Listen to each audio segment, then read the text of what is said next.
ಶುಭೋದಯ.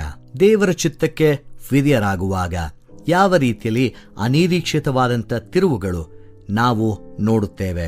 ಈ ದಿನದ ಧ್ಯಾನ ಸಮುವೇಲ ಮೊದಲನೆಯ ಗ್ರಂಥ 3ನೇ ಅಧ್ಯಾಯ 15-18 ವಚನಗಳು. ಅನಂತರ ಸಮುವೇಲನು ಮಲಗಿ ಒತ್ತಾರೆಯಲ್ಲೆದ್ದು ಯೆಹೋವ ಮಂದಿರದ ಕದಗಳನ್ನು ತೆರೆದನು. ಅವನು ತಾನು ಕಂಡದ್ದನ್ನು ಏಲಿಗೆ ತಿಳಿಸುವುದಕ್ಕೆ ಭಯಪಟ್ಟನು. ಆದರೆ ಏಲಿಯು, ನನ್ನ ಮಗನೇ ಸಮುವೇಲನೆ ಎಂದು ಕರೆಯಲು ಅವನು, ಇಗೋ ಇದ್ದೇನೆ ಅಂದನು. ಆಗ ಏಲಿಯು ಅವನಿಗೆ, ಯೆಹೋವನು ನಿನಗೆ ತಿಳಿಸಿದ್ದೇನು?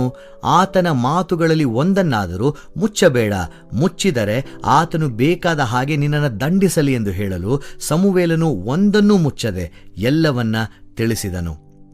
ಏಲಿಯು ಅದನ್ನು ಕೇಳಿ, ಆತನು ಯೆಹೋವನು ತನಗೆ ಸರಿ ಕಾಣುವುದನ್ನ ಮಾಡಲಿ ಅಂದನು.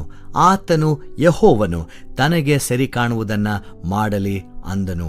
ಅನೇಕ ವರ್ಷಗಳಿಂದ ಏಲಿ ಆ ಶಿಲೋವಿನಲ್ಲಿದ್ದಂತಹ ದೇವರ ಸ್ಥಳದಲ್ಲಿ ತನ್ನನ್ನು ಸಂಪೂರ್ಣವಾಗಿ ದೇವರಿಗೆ ಅರ್ಪಿಸಿಕೊಟ್ಟವನಾಗಿ ಸೇವೆಯನ್ನ ಮಾಡುತ್ತಿರ್ತಾನೆ.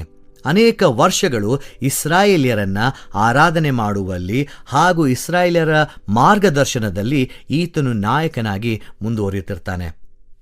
ಆತನಿಗೆ ಎದುರುಗೊಂಡಂತಹ ಒಂದು ಸಮಸ್ಯೆ ತನ್ನ ಸ್ವಂತ ಮಕ್ಕಳು ಹೋಫ್ನಿ ಹಾಗೂ ಫಿನೆಹಾಸನು. ತಾನು ಮಾಡುವಂಥ ಕಾರ್ಯವನ್ನ ಅದೇ ಪ್ರಾಮಾಣಿಕತೆಯಿಂದ ಮಾಡದೆ ಆ ಪ್ರೀಸ್ಟ್ಲಿ ಅಥಾರಿಟಿ, ಆ ದೇವರ ಸೇವಕನಾಗಿ ಸಮರ್ಪಿಸುವಂತಹ ಮಾಡುವಂತಹ ಕಾರ್ಯಗಳಲ್ಲಿ ನಿಷ್ಠೆಯನ್ನ ತೋರಿಸುವುದಿಲ್ಲ. ಏಲಿಗೆ ಎಚ್ಚರಿಕೆ ನೀಡಿದಾಗ್ಯೂ ತನ್ನ ಕುಟುಂಬವನ್ನ ಆ ತಪ್ಪುಗಳನ್ನ ಮಾಡುವುದರಲ್ಲಿ ತಡೆಯುವುದಿಲ್ಲ. ಇದರ ಮಧ್ಯದಲ್ಲಿ ದೇವರು ಒಬ್ಬ ನೂತನ ನಾಯಕನನ್ನ, ತನ್ನ ಸೇವಕನನ್ನ ಹುಟ್ಟಿಸುತ್ತಾನೆ. ಆತನೇ ಸಮುವೇಲನು. ಈ ಸಮುವೇಲನ ಜೊತೆಗೆ ಯಾವ ಸಮುವೇಲನನ್ನ ಏಲಿಯು ಬೆಳೆಸುತ್ತಾನೋ, ತನ್ನ ಮಂದಿರದಲ್ಲಿ ಆತನು ಇಟ್ಟುಕೊಂಡು ಬೆಳೆಸುತ್ತಾನೋ, ಅಂತಹ ಏಲಿ ಇಲ್ಲಿ ಎದುರುಗೊಳ್ಳುವಂತಹ ಆ ಸಮಸ್ಯೆ ಕೇಳಿ. ಆ ಸಮುವೇಲನು ಭಯಪಟ್ಟವನಾಗಿ ಕದಗಳನ್ನು ತೆರೆದಾಗ ಏಲಿಯು ತನ್ನನ್ನು ಅಲ್ಲಿ ಸಂಪೂರ್ಣವಾಗಿ ಒಪ್ಪಿಸಿಕೊಡುವಂಥದ್ದನ್ನು ನಾವು ನೋಡ್ತೇವೆ.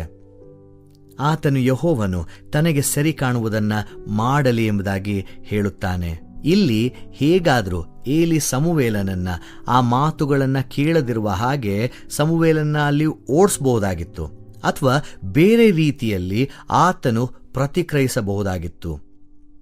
ಜೊತೆಗೆ ಸಮುವೇಲನ ಮೇಲೆ ಕೋಪಗೊಳ್ಳಬಹುದಾಗಿತ್ತು. ಆ ಒಂದು ಸಂದೇಶವನ್ನ ಸಂಪೂರ್ಣವಾಗಿ ನಿರಾಕರಿಸಬಹುದಾಗಿತ್ತು.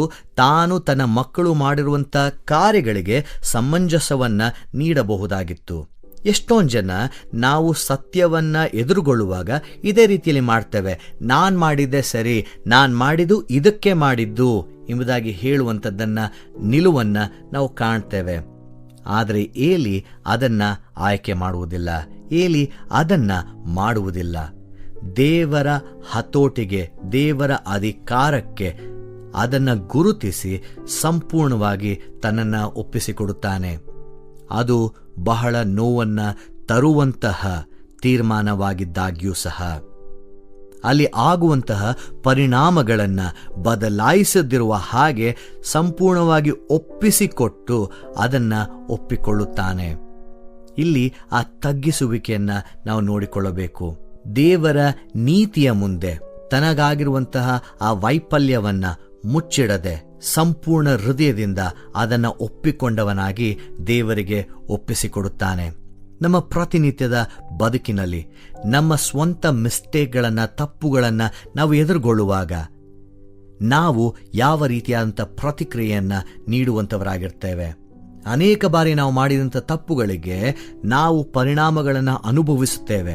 ಅದು ನಮಗೆ ಬಹಳ ಅನ್ಕಂಫರ್ಟಬಿಲಿಟಿಯನ್ನು ಮೂಡಿಸಿದಾಗ್ಯೂ ನಾವು ಅದನ್ನು ಮುಂದುವರಿಯುತ್ತಾ ಹೋಗ್ತೇವೆ. ಆದರೆ ಏಲಿಯ ಹಾಗೆ ಅಲ್ಲಿ ಅದನ್ನು ಗುರುತಿಸಿ ನಮ್ಮನ್ನು ಸಂಪೂರ್ಣವಾಗಿ ಒಪ್ಪಿಸಿಕೊಡುವುದಕ್ಕೆ ಸಾಧ್ಯವಾ? ತಗ್ಗಿಸಿಕೊಳ್ಳುವುದಕ್ಕೆ ಸಾಧ್ಯವಾ? ನಮ್ಮ ವೈಫಲ್ಯತೆ ದೇವರ ಉದ್ದೇಶವನ್ನ ಎಂದಿಗೂ ತೆಗೆದುಹಾಕುವುದಿಲ್ಲ. ನಮ್ಮ ತಗ್ಗಿಸುವಿಕೆ ನಮ್ಮನ್ನ ಅಲ್ಲಿ ದೇವರ ಹಸ್ತದಲ್ಲಿ ಇನ್ನೂ ಇಡುವಂಥದ್ದು ಆಗಿರ್ತದೆ. ಏಲಿಯು ಹೇಳುವ ಹಾಗೆ ಆತನು ಯೆಹೋವನು ತನಗೆ ಸರಿ ಕಾಣುವುದನ್ನು ಮಾಡಲಿ ಅನ್ನುವಂಥ ಪ್ರತ್ಯುತ್ತರ ನನ್ನದು ನಮ್ಮದು ಆಗಿದೆಯಾ? ದೇವರು ನಿಮ್ಮನ್ನು ಆಶೀರ್ವದಿಸಲಿ. ಈ ಕಾರ್ಯಕ್ರಮದ ಬಗ್ಗೆ ನಿಮ್ಮ ಅಭಿಪ್ರಾಯ, ಸಲಹೆಗಳು ಹಾಗೂ ಯಾವುದೇ ಪ್ರಾರ್ಥನಾ ಮನವಿಗಳಿದ್ದಲ್ಲಿ ನಮ್ಮ ದೂರವಾಣಿ ಸಂಖ್ಯೆಗೆ ನೀವು ಕರೆ ಮಾಡಬಹುದು. ನಮ್ಮ ದೂರವಾಣಿ ಸಂಖ್ಯೆ 9902606453. ನಿಮ್ಮ ಅಭಿಪ್ರಾಯಗಳನ್ನು ಇಮೇಲ್ ಮೂಲಕವೂ ನಮಗೆ ತಿಳಿಸಬಹುದು. ನಮ್ಮ ಇಮೇಲ್ ID info@fibaonline.org. ವಂದನೆಗಳು.